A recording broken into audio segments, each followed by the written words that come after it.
ओडिशा के राज्यपाल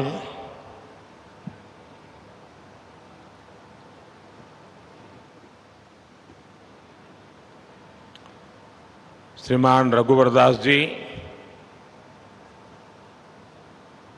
यहाँ के लोकप्रिय मुख्यमंत्री श्रीमान नवीन पटनायक जी, मंत्रिमंडल में मेरे सहयोगी धर्मेंद्र प्रधान जी, विश्वेश्वर टूडू जी, अन्य महानुभाव, देवी और सज्जनों, जय जगन्नाथ। भगवान जगन्नाथ और मां बिरजा के आशीर्वाद से आज जाजपुर और ओडिशा में विकास की नई धारा बहनी शुरू हुई है। आज बीजू बाबूजी की जन्म जयंती भी है। ओडिशा के विकास के लिए, देश के विकास के लिए बीजू बाबू का योगदान अतुलनीय रहा है। मैं समस्त देशवासियों की तरफ से श्रद्धेय बीजू बाबू को श्रद्धा सुमन अर्पित करता हूं, उन्हें नमन करता हूं।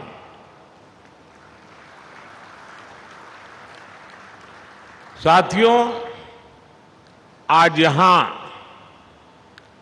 20,000 करोड़ रुपए की बड़ी परियोजनाओं का लोकार्पण हुआ है, शिलान्यास हुआ है। पेट्रोलियम, प्राकृतिक गैस और परमाणु ऊर्जा से जुड़ी योजनाएं हो, सड़क, रेलवे और परिवहन से जुड़ी योजनाएं हो, इन विकास कार्यों से यहां औद्योगिक गतिविधियां बढ़ेगी, रोजगार के नए अवसर पैदा होगी। मैं इन परियोजनाओं के लिए ओडिशा के सभी लोगों को बहुत बहुत बधाई देता हूं। साथियों, आज देश में ऐसी सरकार है जो वर्तमान की भी चिंता कर रही है और विकसित भारत का संकल्प लेकर भविष्य के लिए भी काम कर रही है। ऊर्जा के क्षेत्र में हम राज्यों को, खासकर पूर्वी भारत का सामर्थ्य और बढ़ा रहे हैं। ऊर्जा गंगा परियोजना के तहत 5 बड़े राज्य उत्तर प्रदेश, बिहार, झारखंड, पश्चिम बंगाल और ओडिशा में नेचुरल गैस की सप्लाई के लिए बड़े प्रोजेक्ट चल रहे हैं।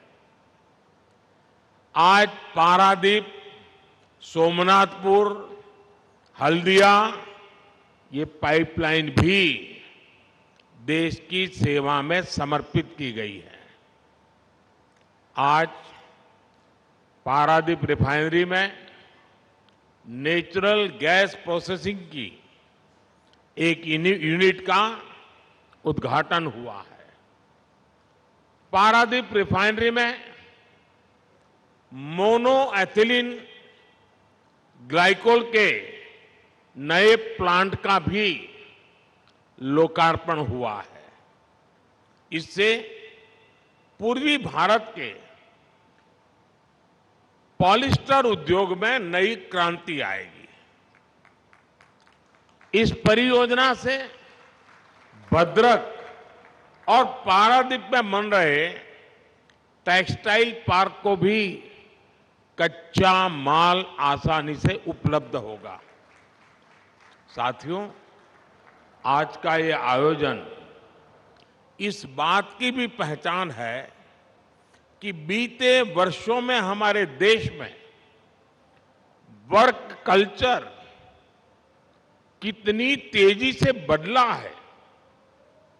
पहले की सरकारों की दिलचस्पी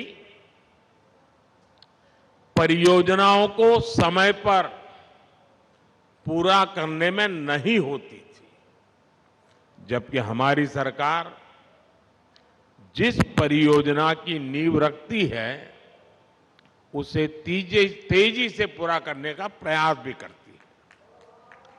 2014 के बाद देश में ऐसी अनेक परियोजनाएं पूरी कराई गई हैं जो अटकी पड़ी थी, लटकी हुई थी और भटकी हुई भी थी।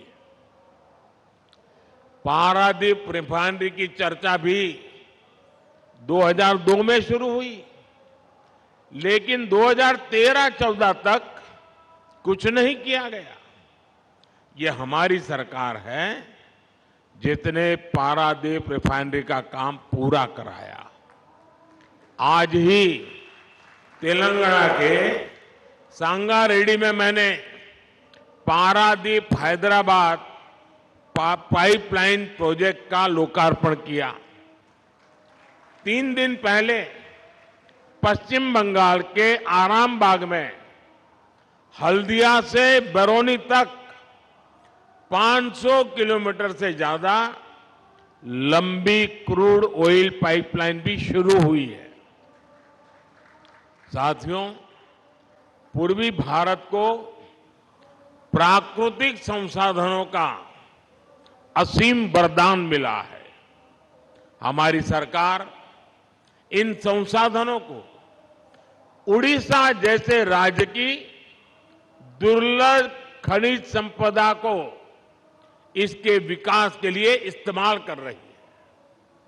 आज गंजम जिले में एक डिसैलिनेशन प्लांट की आधारशिला रखी गई है। इसका लाभ उड़ीसा के हजारों लोगों को मिलेगा। इस प्रोजेक्ट से हर रोज 50 लाख लीटर खारे पानी को पीने लायक बनाया जाएगा। साथियों, ओडिशा के संसाधन राज्य की औद्योगिक ताकत और बढ़ाएं, इसके लिए केंद्र सरकार यहां आधुनिक कनेक्टिविटी पर भी बल दे रही है। पिछले 10 वर्षों में इस दिशा में अभूतपूर्व काम हुआ है।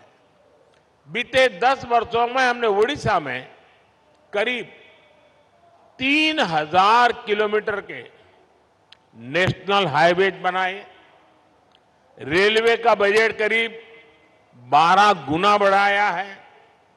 रेल, हाईवे और पोर्ट कनेक्टिविटी को बेहतर बनाने के लिए जाजपुर, भद्रक, जगतसिंहपुर, मयूरभंज, खोर्धा, गंजाम, पुरी और केंदुझर जिलों में नेशनल हाईवे का विस्तार किया जा रहा है।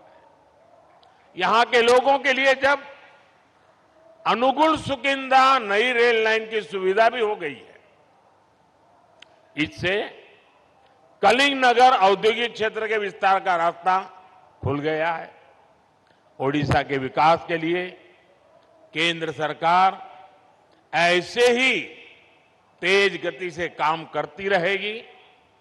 मैं एक बार फिर बीजू बाबू की जन्म जयंती पर उनको श्रद्धापूर्वक याद करते हुए आप सबको विकास कार्यों की बहुत बहुत बधाई देता हूं। जय जगन्नाथ।